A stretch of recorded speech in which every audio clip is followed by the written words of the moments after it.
Mais oui, ça, bah voilà, on va en parler un peu. Bon, je pense que vous avez tous vu à quel... Enfin, tout le monde était en mode... Quoi? On est d'accord qu'il y a eu un moment cassant dans l'inconscient collectif français, là. On a tous été en mode... Quoi? Genre avec tout ce qui se passe en ce moment, t'es là en mode ça y est, ça prend position et tout. Et c'est quoi la réponse directe? Parce qu'il faut quand même peut-être que l'État français là se sent un peu mal d'avoir eu un drapeau palestinien dans son hémicycle. Donc peut-être qu'il faudrait une petite interview, quoi. Histoire de dire non, mais vous inquiétez pas. Quelques gauchistes qu'on va mater, mais... C'est terrifiant. Benyamin Netanyahou fait aussi l'objet d'un mandat d'arrêt émis par le procureur de la Cour pénale internationale. Il a répondu aujourd'hui aux questions de Darius Rochebain. Alors rien que ça aussi, moi désolé, voilà, je rentre dans le complot encore une fois, mais ils ont pris un gars qui a eu des accusations MeToo, genre pour mener l'interview. Alors vraiment, tout est sombre. Du coup, t'es en mode, ils lui ont dit suce la bite à Netanyahou et on te laissera tranquille, genre. Non, mais j'ai l'impression que, sans être aussi caricatural que ça, quand on regarde, en vrai, les gens, je trouve qu'il y a beaucoup parmi les éditorialistes d'extrême droite. Il y a quand même beaucoup de gens, et c'est pas genre une affaire. Oui. C'est des affaires, et de cul, et d'argent, et de, tu vois, Hanouna, Morandini, tu vois. Et c'est ces gens-là, en fait, je me dis à quel point ce truc, du coup, de n'importe où ailleurs tu sauterais, ça les fait devenir des encore meilleurs toutous qu'ils étaient déjà. Je vous jure, les gens dans la connivence médiatique, dans le côté chien de garde, il y a un truc qui m'angoisse profondément en ce moment autour de ça. Je me dis, oula, mais bon.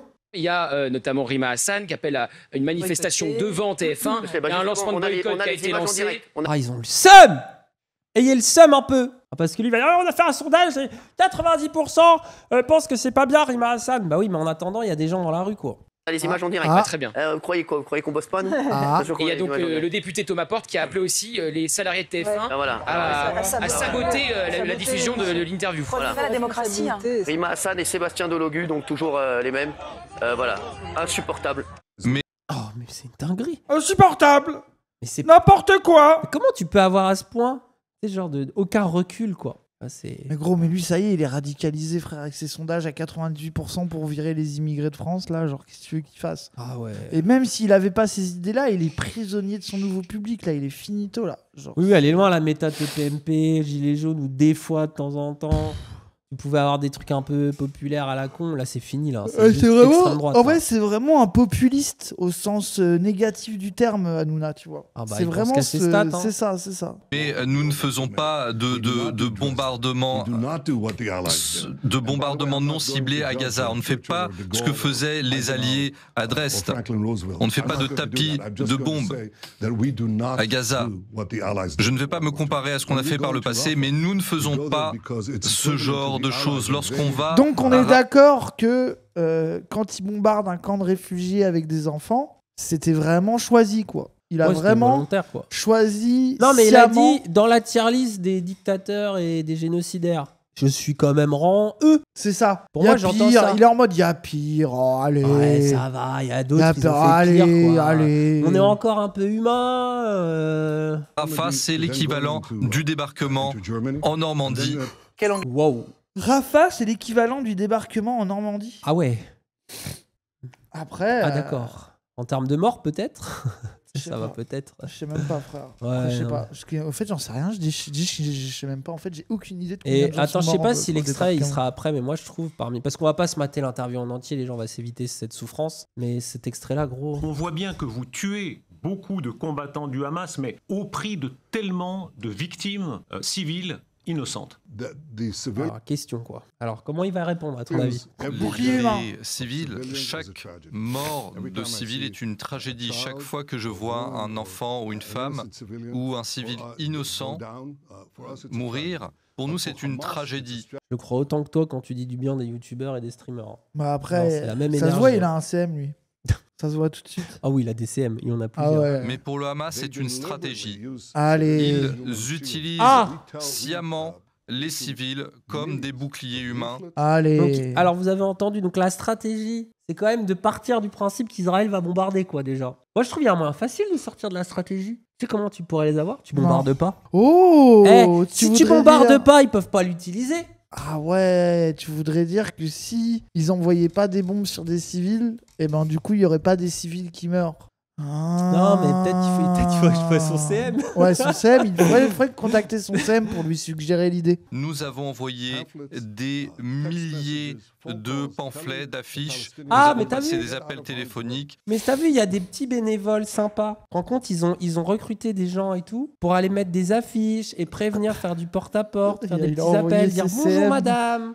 Nous allons bientôt bombarder votre zone. Je dis à mon CM de prévenir. Donc ne soyez pas dans cette zone où vous êtes, que nous voulons bombarder parce que vous y êtes, bien sûr. Oui. Genre ça va, sympa. Nous faisons tout pour éloigner les civils des zones de conflit. Et le Hamas, eux, ils font en sorte que les civils restent dans ces zones en leur tirant dessus. Bah du coup, bombarde pas.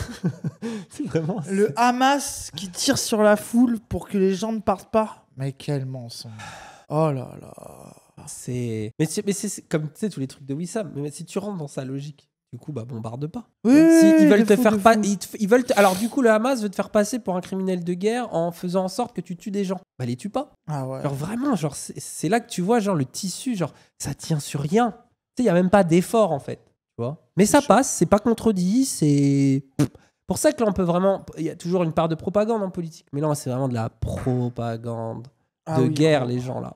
À un niveau. Et il y a des gens qui se satisfaisent de ça, en fait. Qui disent, bah oui, bouclier humain, c'est sûr, le Gaza, il les force, et du coup, bah, ils sont bien obligés de bombarder, quoi. Qui se satisfassent. Satisfassent. Ah oui, oh là là. Des gens qui se satisfassent bah de après, ça. Que les gens se satisfassent, satisfaisez-vous. Ça fait du bien de se satisfaire. Les gens se satisfont de ça. Bah, c'est pas... T'aimes pas te satisfaire, toi? Se satisfaisons. Se satisfassent. Se satisfassent. C'est sympa de se satisfaire de temps en temps, ça détend, surtout quand le monde est aussi moche. Faut se satisfaire, c'est un max. Ça va, j'ai un CM, donc... Ah ouais, t'as un bon CM pour te satisfaire, toi. il a l'air bien, ton CM. C'est mon Q-manager. Je viens d'entendre votre comparaison avec le débarquement en Normandie. La grande différence, c'est que Gaza n'est pas votre terre. Vous allez... Ah bah oui, petite différence quand même, capitale. C'est un petit détail qu'il faudrait prendre en compte. Et si vous leur donnez un État, maintenant ce sera la plus belle récompense possible pour ces terroristes. Wow. Ah oui, il est en mode, ça veut dire qu'ils vont avoir gagné. S'ils ont l'État, ça veut dire qu'ils se sont pas battus pour rien, ça serait dommage. Ça voudrait dire qu'on peut-être même que des gens commenceraient à dire ah bah ils ont résisté et tout, t'imagines. Je pense que c'est ça en plus en vrai qu'il voit lui. Ouais. Que du coup il va absolument éviter, c'est logique dans sa tête. Aujourd'hui, les 3/4 des Français seraient favorables à ce qu'on reconnaisse un État palestinien. Voilà. Les 3/4 ah bah ça c'est de la stat hein. Ah. Alors, je croyais que c'était un sujet concerné que l'électorat de banlieue, là. Les gens sont fascinés. Hein. Mais bref, ouais. C'est votre victoire. Notre victoire, c'est la victoire d'Israël contre l'antisémitisme. C'est la victoire des civilisations judéo-chrétiennes contre la barbarie. C'est la victoire de la France. Wouh! Wow.